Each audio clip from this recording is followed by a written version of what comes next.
Di bawah hamparan langit Syam yang biru membentang, di sebuah lembah subur yang dipeluk oleh kemegahan pegunungan Lebanon, berdirilah kota Baalbak. Kota ini adalah permata bagi Bani Israel pada masanya. Sebuah tempat di mana sungai-sungai mengalir jernih dan kebun-kebun zaitun, serta anggur, memberikan hasil yang melimpah.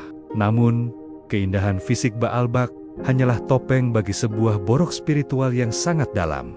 Di pusat kota itu, keimanan kepada Allah Subhanahu wa Ta'ala, Tuhan yang disembah oleh nenek moyang mereka, Nabi Ibrahim dan Nabi Musa, telah memudar seperti warna kain tua yang terpapar matahari.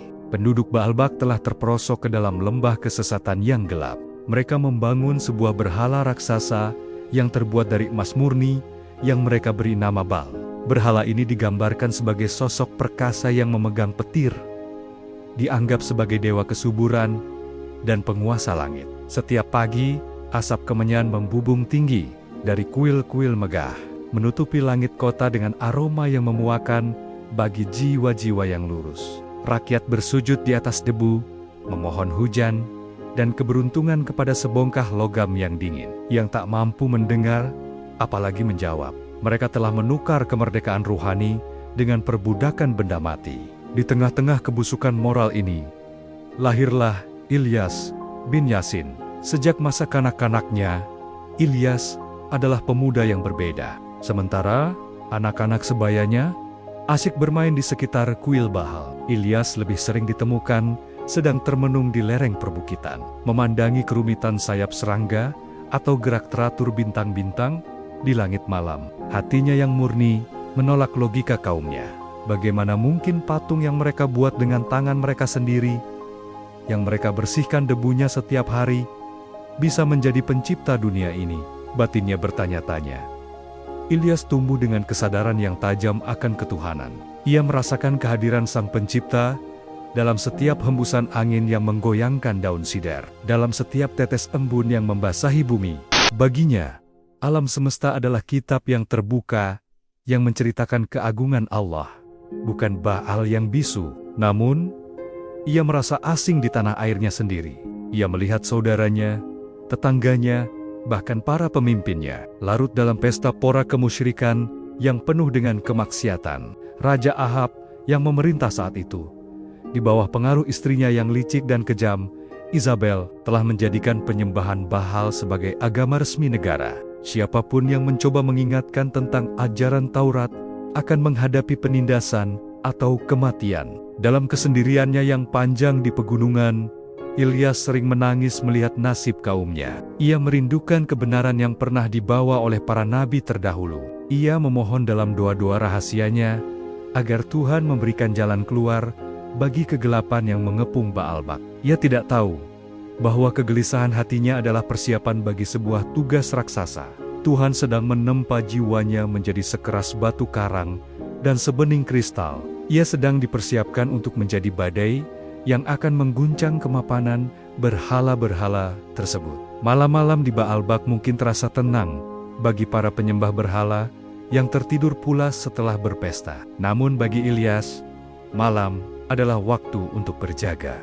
Ia menunggu sebuah tanda, sebuah panggilan, sebuah misi yang akan mengubah arah hidupnya selamanya. Di tengah kabut kemusyrikan yang begitu pekat, cahaya kecil dalam diri Ilyas mulai bersinar terang, bersiap untuk menjadi pelita bagi umat yang telah kehilangan arah di padang pasir kesesatan. Ketika usia Ilyas telah mencapai kematangan jiwa dan raga, di saat kegelapan di Baalbak mencapai titik nadirnya, saat itulah langit memberikan jawabannya. Di sebuah keheningan malam yang dalam, di mana bintang-bintang seolah menahan napas, menyaksikan takdir yang hendak turun, wahyu Allah menyapa relung kalbu Ilyas, bukan dengan suara yang menggelegar menghancurkan gunung, melainkan dengan ketetapan yang menghujam ke jantung eksistensinya. Ilyas bin Yasin secara resmi diangkat menjadi nabi dan rasulnya, pengemban amanah berat untuk meruntuhkan kesombongan manusia yang merasa bisa menciptakan Tuhannya sendiri. Tugas itu bagaikan memikul gunung di pundak yang fana. Namun, rasa takut yang sempat menyelinap di benaknya segera sirna digantikan oleh api tauhid yang berkobar. Ilyas menyadari bahwa ia bukan lagi sekadar pemuda yang gelisah, melainkan prajurit kebenaran yang dipersenjatai dengan argumen yang tak terbantahkan. Tanpa menunggu lama, dengan langkah yang mantap dan tatapan mata yang tajam seperti elang, ia melangkah menuju jantung kekuasaan, istana Raja Ahab dan Ratu Isabel. Pintu gerbang istana yang besar dan dijaga ketat oleh prajurit-prajurit bersenjata lengkap, tidak menciutkan nyalinya. Ilyas masuk dengan wibawa yang membuat para penjaga tertegun, seolah-olah ada aura cahaya yang menyelimuti tubuhnya. Di aula utama, di hadapan Raja Ahab, yang sedang duduk di singgasana emasnya, dikelilingi oleh para pemuka agama, penyembah Baal. Ilyas berdiri tegak. Ruangan yang tadinya penuh dengan tawa dan obrolan kosong, seketika senyap. Wahai Raja Ahab, dan wahai penduduk Baalbak, suara Ilyas bergema, memantul di dinding-dinding marmer istana. Mengapa kamu menyembah Baal, sebuah patung yang tak memberi manfaat, dan tak pula mendatangkan mudarat? Mengapa kamu tinggalkan Sabek-bek pencipta? Allah adalah Tuhanmu, dan Tuhan nenek moyangmu yang terdahulu. Tidakkah kamu takut akan balasonia atas pengkhianatanmu terhadap hakikat penciptaan? Seketika, kemarahan menyala di wajah Ratu Isabel, yang dikenal sangat fanatik terhadap pemujaan berhala. Namun, Raja Ahab tampak terpaku. Ia melihat ada sesuatu yang luar biasa pada pria di hadapannya. Ini sesuatu yang tidak dimiliki oleh ratusan imam Baal yang biasanya menjilat kakinya. Ada kejujuran yang murni dan keberanian yang tulus. Namun, ego seorang raja seringkali lebih keras daripada batu. Siapa kau yang berani mengatur cara kami menyembah? Tanya Ahab dengan nada yang diusahakan tetap tenang, namun bergetar. Baal telah memberi kami kemakmuran. Lihatlah kota ini. Lihatlah kebun-kebun kami. Baal adalah pemberi hujan dan pelindung kami. Tuhan yang kau sebutkan itu hanyalah dongeng masa lalu yang sudah kami lupakan. Ilyas tersenyum getir, sebuah senyuman yang penuh dengan rasa iba sekaligus peringatan. Kemakmuran yang kau lihat adalah ujian, bukan pujian. Langit dan bumi ini adalah milik Allah. Jika kau terus berpaling dan mengajak kaummu menuju jurang kemusyrikan, ketahuilah bahwa Allah Maha Kuasa untuk mengambil kembali apa yang telah Dia pinjamkan. Debat hebat pun terjadi. Para imam Baal mulai mengejek Ilyas, menuduhnya sebagai orang gila atau penyihir yang ingin mengacaukan stabilitas kerajaan. Mereka mempertontonkan keogeben-keogeben palsu untuk memukau rakyat yang mulai berkerumun. Namun, setiap kata yang keluar dari mulut Ilyas mengandung kebenaran yang mengiris hati nurani mereka yang paling dalam. Beliau tidak bicara dengan retorika kosong, melainkan dengan wahyu yang menerangi akal sehat. Maka, sejak hari itu, gema tauhid mulai merayap di lorong-lorong sempit Baalbak. Sebagian orang mulai berbisik-bisik, mempertanyakan kembali sesembahan mereka. Namun, sebagian besar lainnya, yang terikat oleh rantai tradisi dan kepentingan duniawi, semakin membenci Ilyas. Sang nabi kini menjadi sosok yang paling dicari, dicintai oleh malaikat di langit, namun dimusuhi oleh mereka yang gelap hati di bumi. Seruan La ilaha illallah telah dikumandangkan, dan tak ada satupun kekuatan yang bisa menarik kembali getaran kebenaran itu. Gema seruan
akan lunak hanya dengan siraman air, melainkan terkadang harus melalui tekanan yang dahsyat agar hancur dan lahir kembali sebagai tanah yang subur untuk benih iman.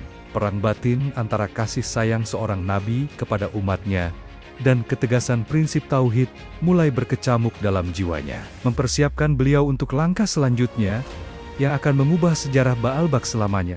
Kesabaran ada batasnya, bukan karena sang nabi kehilangan kasih sayang, melainkan karena keadilan Tuhan harus ditegakkan di atas bumi yang telah dinodai oleh keangkuhan. Nabi Ilyas alaihissalam berdiri di puncak bukit yang menghadap ke arah kota Baalbak. Dari ketinggian itu, ia melihat kemegahan arsitektur kota yang dibangun di atas keringat rakyat yang tertindas dan penyembahan yang sesat.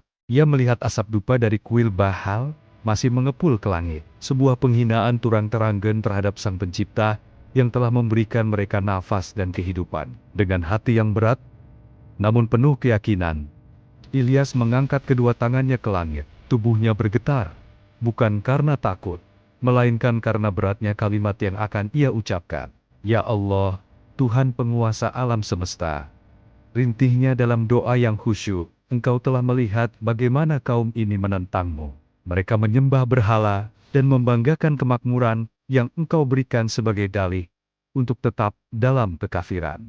Mereka berkata bahwa Baal yang memberi mereka hujan dan kesuburan. Maka, ya Rob, kuncilah pintu langitmu, tahanlah tetesan airmu, hingga mereka sadar bahwa tidak ada satupun kekuatan di jagat raya ini yang mampu menurunkan setetes air, kecuali atas izin. Seketika itu juga, alam seolah berhenti berdenyut. Angin yang biasanya membawa hawa lembab dari laut Mediterania tiba-tiba berubah menjadi panas dan kering. Awan-awan putih yang biasanya berarak menghiasi langit Baalbak perlahan memudar dan menghilang. Seolah-olah mereka takut untuk menampakkan diri. Matahari, yang sebelumnya merupakan sumber kehidupan, kini berubah menjadi bola api yang garang, memelototi bumi dengan amarah yang membara. Bulan pertama berlalu.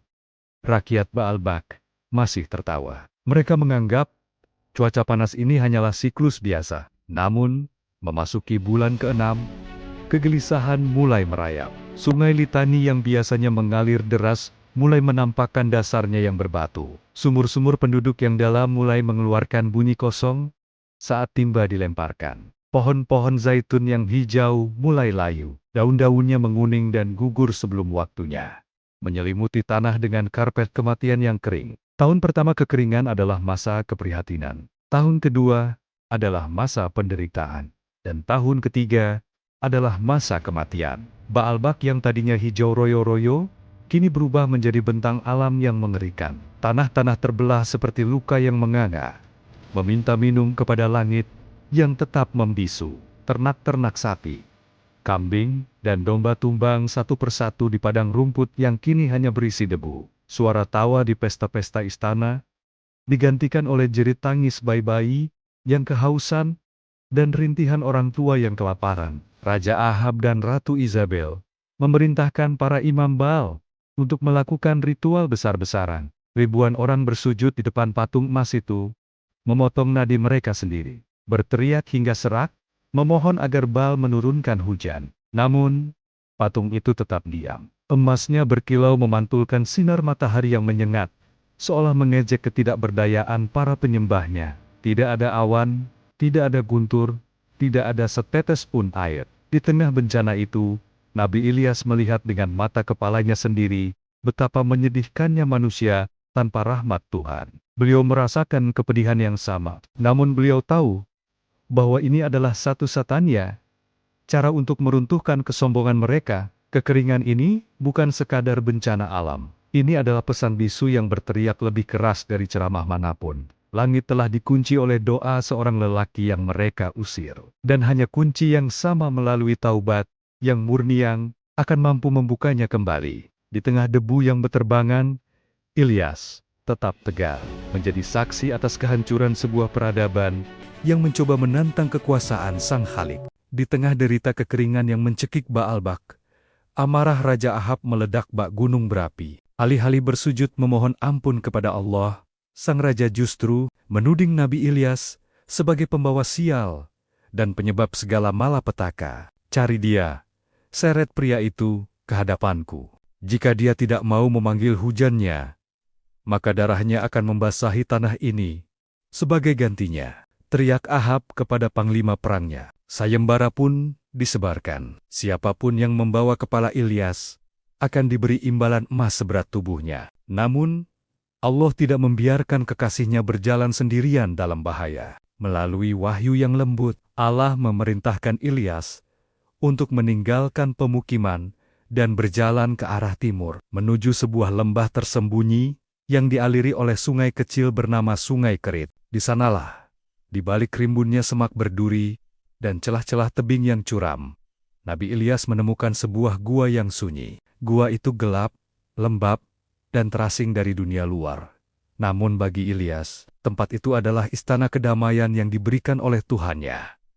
Keajaiban pun dimulai. Di saat seluruh penduduk negeri berjuang memperebutkan sisa-sisa air yang keruh dan sepotong roti kering, Allah menjamin rezeki Nobenia dengan cara yang tak terbayangkan oleh nalar manusia. Setiap pagi, ketika fajar menyingsing di ufuk timur, dan setiap petang saat matahari mulai tenggelam, sekelompok burung gagak besar datang terbang rendah menuju gua tersebut. Paruh-paruh mereka tidak membawa bangkai, melainkan potongan roti dan daging yang masih segar. Burung-burung itu hinggap di depan Ilyas dengan tunduk, meletakkan makanan itu seolah-olah mereka adalah pelayan yang setia. Ilyas memakan hidangan itu dengan rasa syukur yang mendalam. Ia meminum air dari Sungai Kerit yang tetap mengalir atas izin Allah, meski sungai-sungai besar lainnya di Lebanon telah lama mati. Di dalam gua itu, hari-hari Ilyas dihabiskan dengan berzikir. Suara tasbihnya bersahutan dengan tetesan air dari lenggit-lenggit gua dan desiran angin pegunungan. Kesunyian itu tidak membuatnya gila. Justru, dalam kesunyian itulah, indera ruhaninya semakin tajam. Ia merasa semakin dekat dengan Sang Pencipta, menjauh dari kebisingan dunia yang penuh dengan tipu daya dan penyembahan berhala. Namun, ujian belum berakhir. Setelah sekian lama, air di Sungai Kerit pun mulai menyusut, dan akhirnya mengering total. Kerikil-kerikil di dasar sungai itu kini panas tersengat matahari. Burung-burung gagak tidak lagi datang membawa makanan. Allah ingin menguji hambanya pada tingkatan yang lebih tinggi. Sejauh mana seorang nabi tetap bertawakal ketika sumber asbab-sebab lahiriah telah tiada. Ilyas berdiri di depan mulut gua, memandang ke arah langit yang masih membara tanpa awan. Ia tidak merasa takut atau panik. Ia tahu bahwa Allah yang memberinya makan melalui burung gagak adalah Allah yang sama yang berkuasa memberinya kekuatan meski tanpa makanan. Wahai Zat yang menghidupkan dan mematikan, bisiknya, kemanapun engkau perintahkan kakiku melangkah, di sanalah keselamatan berada. Perintah baru pun turun. Ilyas diminta untuk pergi ke arah kota Sarfat, wilayah Sidon. Di sana, ia diperintahkan menemui seorang janda miskin yang hidup dalam serba kekurangan. Perjalanan ini bukanlah perjalanan mencari kemewahan, melainkan perjalanan untuk mempertautkan dua jiwa yang beriman di tengah badai ujian. Dengan tubuh yang kurus namun pancaran mata yang penuh cahaya, Ilyas melangkah keluar dari persembunyiannya. Ia berjalan di atas tanah yang retak-retak, membawa misi suci menuju babak baru yang penuh dengan mukjizat yang lebih besar lagi. Perjalanan dari gua persembunyian menuju pemukiman manusia adalah perjalanan menembus lembah kematian. Nabi Ilyas alaihissalam berjalan dengan jubah yang sudah memudar warnanya, namun kewibawaannya justru semakin memancar. Di sepanjang jalan, ia menyaksikan pemandangan yang menyayat hati, anak-anak dengan tulang rusuk menonjol, tanah yang sekeras besi, dan pohon-pohon yang berdiri seperti kerangka hitam yang mengerikan. Namun, langkah kakinya tetap mantap menuju sebuah takdir yang telah digariskan di langit. Di pinggiran kota, ia sampai pada sebuah gubuk sederhana. Di sana, ia bertemu dengan seorang wanita tua yang sedang memunguti ranting kering dengan sisa-sisa tenaganya. Wanita itu adalah seorang janda yang beriman di tengah kepungan kaum penyembah berhala. Di dalam rumahnya yang sempit, terbaring seorang pemuda bernama Ilyasa bin Akhtu. Pemuda itu telah lama menderita sakit parah. Tubuhnya lemah, Wajahnya pucat pasi, dan nafasnya tersenggol-senggol-senggol, seolah maut sudah berdiri di ambang pintu. Ilyas mendekat dengan kelembutan seorang ayah, sang janda. Meski dalam keadaan lapar yang amat sangat, menyambut tamu asing itu dengan kemuliaan budi. "Wahai hamba Allah," kata Ilyas, "izinkan aku mendoakan anak." Di tengah keputusasaan yang melanda negeri itu, kehadiran Ilyas membawa aroma harapan yang asing, namun menenangkan. Nabi Ilyas kemudian mengangkat tangannya, memohon kepada Sang Pencipta yang memegang kunci kehidupan dan kematian. "Ya Allah, sembuhkanlah pemuda ini, dan jadikanlah ia penolong bagi agamamu." Rintihnya, seketika, keajaiban yang nyata terjadi di depan mata. Warna kemerahan kembali menghiasi pipi Ilyasa yang pucat. Matanya yang sayu tiba-tiba terbuka dengan binar kehidupan yang baru. Ia bangkit dari tempat tidurnya, berdiri tegak tanpa rasa sakit sedikit pun, seolah-olah ia baru saja bangun dari tidur yang panjang dan menyegarkan. Inilah pertemuan dua jiwa besar, sang guru dan sang penerus. Ilyasa, yang merasakan kekuatan mukjizat merasuk ke dalam tulang-tulangnya, segera menyadari bahwa pria di hadapannya bukanlah orang biasa. Ia berlutut dan menyatakan keimanannya dengan penuh ketulusan. "Aku bersaksi bahwa tidak ada Tuhan selain Allah, dan engkau adalah utusannya," ucapnya dengan suara yang bergetar karena haru. Sejak detik itu, Ilyasa memutuskan untuk meninggalkan segala urusan dunianya demi mengikuti setiap langkah Nabi Ilyas. Kehadiran Ilyasa menjadi penghibur bagi hati sang nabi yang telah lama berjuang dalam kesunyian. Ilyasa bukan sekadar murid. Ia adalah pemuda cerdas, tangkas, dan memiliki keteguhan iman yang luar biasa. Bersama-sama, mereka mulai bergerak secara rahasia dari satu rumah ke rumah lain, dari satu desa ke desa lain. Mereka menguatkan hati orang-orang kecil yang masih menyimpan benih iman di dalam dada mereka. Nabi Ilyas mendidik Ilyasa dengan hikmah dan rahasia-rahasia ketuhanan. Ia mengajarkan bahwa kekuatan sejati bukan terletak pada jumlah pasukan atau tumpukan emas, melainkan pada kedekatan hubungan dengan Sang Khalik. Sementara Raja Ahab terus mencari-cari cara untuk menurunkan hujan melalui ritual-ritual palsu Baal di sudut-sudut gelap peradaban. Ilyas dan Ilyasa sedang membangun pasukan ruhani yang akan menjadi fondasi bagi kembalinya cahaya tauhid di tanah Syam. Persahabatan antara guru dan murid ini menjadi simbol bahwa estafet kebenaran tidak akan pernah terputus. Meski badai kekeringan masih mengamuk, meski ancaman hukuman mati dari istana tetap mengintai, dua pejuang Allah ini terus melangkah. Mereka adalah fajar yang menjanjikan bahwa setelah malam yang paling gelap, sinar matahari pasti akan datang kembali menyapa bumi yang dalam. 3 tahun lebih telah berlalu, sejak langit, Baalbak, mengunci pintunya. Negeri itu, kini tak ubahnya, sebuah kuburan raksasa yang masih bernapas. Bau tanah terbakar, dan aroma kematian menjadi bagian dari udara sehari-hari. Rakyat yang dulu sombong, kini berjalan dengan kepala tertunduk, menyeret koki-koki lemas mereka di atas debu yang terbang tertiup angin panas. Raja Ahab mulai merasa singgasananya goyah. Kekuasaan tidak ada artinya jika rakyatnya mati kehausan dan kelaparan. Di saat titik nadir itulah, Nabi Ilyas alaihissalam mendapatkan perintah dari Allah untuk menampakkan diri dan mengakhiri sandiwara kepalsuan ini. Nabi Ilyas mengirimkan pesan kepada Raja Ahab melalui salah satu pelayan istana yang masih memiliki secercah iman. Pesan itu singkat, namun menggetarkan. "Kumpulkan seluruh rakyatmu dan semua imam penyembah Baal di puncak Gunung Karmel. Kita akan membuktikan di hadapan semua mata siapakah Tuhan yang berkuasa menurunkan rahmat dan siapakah yang hanya berupa patung bisu." Hari yang ditentukan pun tiba. Ribuan orang berkumpul dengan sisa tenaga mereka. Di satu sisi, berdiri 450 imam Baal dengan jubah megah mereka yang kini sudah kusam dan penuh debu. Di sisi lain, berdirilah Nabi Ilyas, didampingi Ilyasa muda. Kontrasnya begitu nyata. Kebatilan yang didukung oleh massa dan kekuasaan, melawan kebenaran yang hanya bersandar pada satu-satunya zat yang maha hidup. wahai kaumku, seru Ilyas, suaranya membelah kesunyian gunung. Sampai kapan kalian akan bimbang di antara dua pilihan? Jika Allah itu Tuhan, ikutilah Dia. Jika Baal itu Tuhan, ikutilah Dia. Mari kita buat sebuah ujian. Letakkanlah seekor lembu jantan sebagai kurban di atas kayu bakar, namun jangan nyalakan api. Biarlah para imam Baal memanggil Tuhan mereka, dan aku akan memanggil Tuhanku. Tuhan yang menjawab dengan mengirimkan api dari langit untuk membakar kurban tersebut. Dialah Tuhan yang benar. Rakyat bersorak setuju.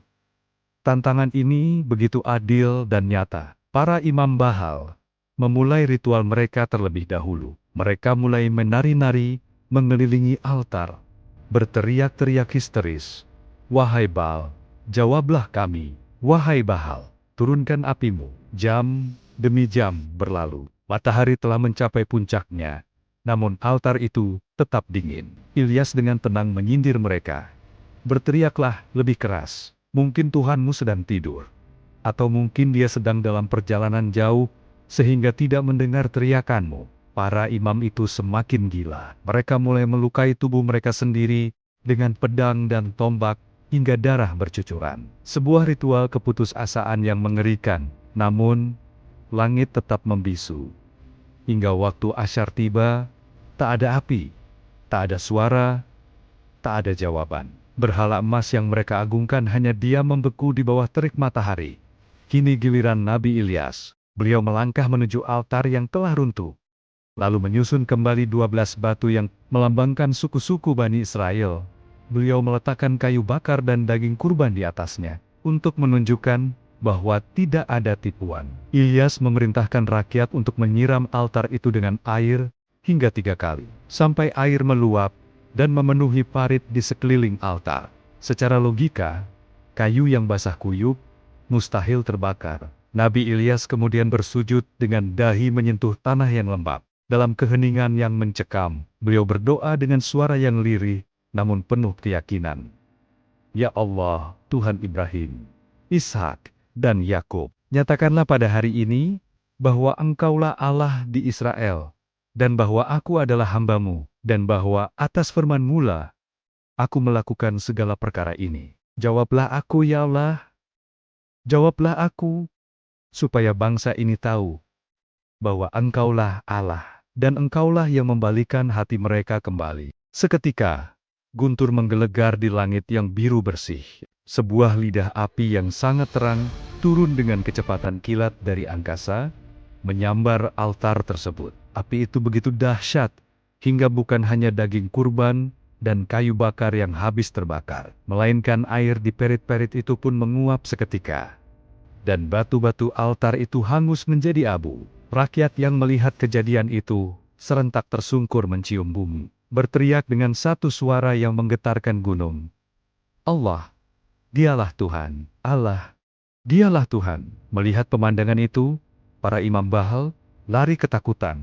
Namun, keadilan harus ditegakkan. Rakyat yang selama ini merasa ditipu oleh kebohongan para imam tersebut, mengejar dan menangkap mereka. Di hari itu, benteng kemusyrikan di Baalbak runtuh secara mental. Nabi Ilyas berdiri dengan jubah yang berkibar ditiup angin, memandang ke arah laut. Di ufuk barat, sebuah awan kecil seukuran telapak tangan mulai muncul. Sang Nabi tahu, kunci langit telah terbuka. Hujan yang dirindukan akan segera membasuh luka bumi yang merana. Setelah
puncaknya. Setelah kehancuran Baalbak yang menyisakan puing-puing bisu, Nabi Ilyas alaihissalam melanjutkan perjalanan dakwahnya bersama sang murid setia, Ilyasa. Mereka menyusuri lembah-lembah tersembunyi dan mendaki perbukitan gersang, menyampaikan risalah tauhid kepada siapapun yang mereka temui di sepanjang jalan. Namun, dalam setiap langkahnya, Ilyas merasakan tarikan yang kuat dari alam malakut. Tubuhnya yang semakin renta, bukan karena usia, melainkan karena beratnya beban risalah yang ia pikul. Seolah mulai kehilangan berat masa dunianya, ia tahu bahwa tugasnya sebagai utusan di bumi yang fana ini hampir mencapai garis akhir yang ditetapkan Allah Subhanahu wa Ta'ala. Suatu sore yang tenang di tepian sungai Yordan, langit menampakkan warna keemasan yang luar biasa indah. Seolah-olah tabir antara dunia materi dan alam ruhani mulai menipis. Ilyas berhenti melangkah dan memandang ke arah ufuk